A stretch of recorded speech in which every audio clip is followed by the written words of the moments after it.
निवडणूक आयोगाविरोधात महाविकास आघाडी आणि मनसेचा आज सत्याचा मोर्चा।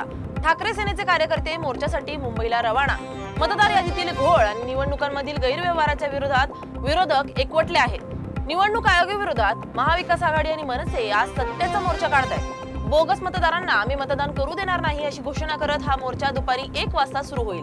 या मोर्चास पोलिसांनी अद्याप परवानगी दिली नसली तरी महाराष्ट्राच्या विविध भागातून कार्यकर्ते अगदी उत्साहाने मुंबईकडे रवाना झालेत।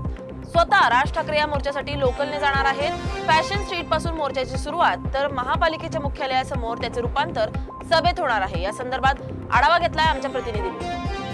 मागील बऱ्याच काळापासून विरोधकांकडून आणि महाराष्ट्र नवनिर्माण सेना यांच्याकडून देखील निवडणूक आयोगाचे जे कारभार आहे त्याच्यावर मोठ्या प्रमाणात प्रश्नचिन्ह निर्माण झालेले आहेत, त्यांच्याकडून करण्यात आलेले। त्या संदर्भात त्यांनी निवडणूक आयोगाची भेट देखील घेतलेली आहे। विरोधी पक्षासहित संपूर्ण महाविकास आघाडी, इतर छोटे मोठे पक्ष आणि राज ठाकरे यांचा महाराष्ट्र नवनिर्माण सेना यांनी निवडणूक आयोगाची भेट देखील गेलेली आहे।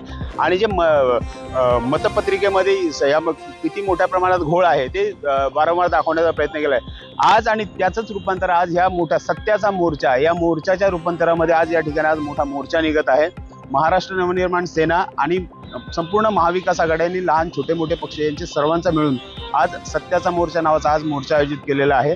मुंबईतील फॅशन स्ट्रीट या ठिकाणून हा मोर्चाची सुरुवात होणार आहे आणि याची सांगता जवळपास मुंबई महानगरपालिकेचं मुख्यालय त्या ठिकाणी होणार आहे। या संपूर्ण जे निवडणूक आयोगाचे जे प्रश्नचिन्ह होते या संपूर्ण याच्यामध्ये म्हणजे थोडक्यात एकच उमेदवार त्याचे 10 ठिकाणी त्याचे नाव असणे किंवा एखादा उमेदवार त्याचा पत्ता चुकीचा असणं किंवा वडिलांचं नाव वेगळं असणं अशा आणि विविध म्हणजे त्यामध्ये अशा बऱ्याचशा गोष्टी अशा निदर्शनास आलेल्या आहे की म्हणजे थोडक्यात उदाहरण म्हणायचं, नवी मुंबई महानगरपालिकेचे आयुक्त त्यांच्या बंगल्यावर 150 ते 200 मतदाराची नोंदणी आहे।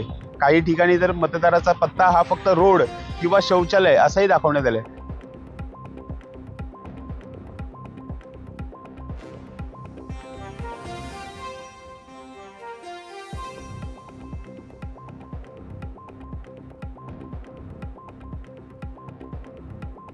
काही ठिकाणी वडिलाचं नाव अ तर मुलाचं नाव ब अशा प्रकारच्या काही घटना आलेल्या आहेत। त्यामुळे या संपूर्ण मतदार यादीमध्ये संपूर्ण विरोधक जे आहे त्यांचं असं म्हणणं आहे की इतके वर्ष निवडणुका झालेल्या नाहीत, त्यामुळे ही निवडणूक प्रक्रिया जी आहे ती पूर्ण पारदर्शक होत नाही आणि संपूर्ण मतदार यादीचा जो घोळ आहे तो घोळ पूर्णपणे स्पष्ट होत नाही।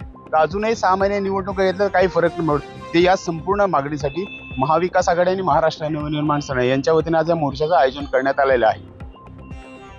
लोकशिवाइन मराठी करता अनिल काकडे, मुंबई।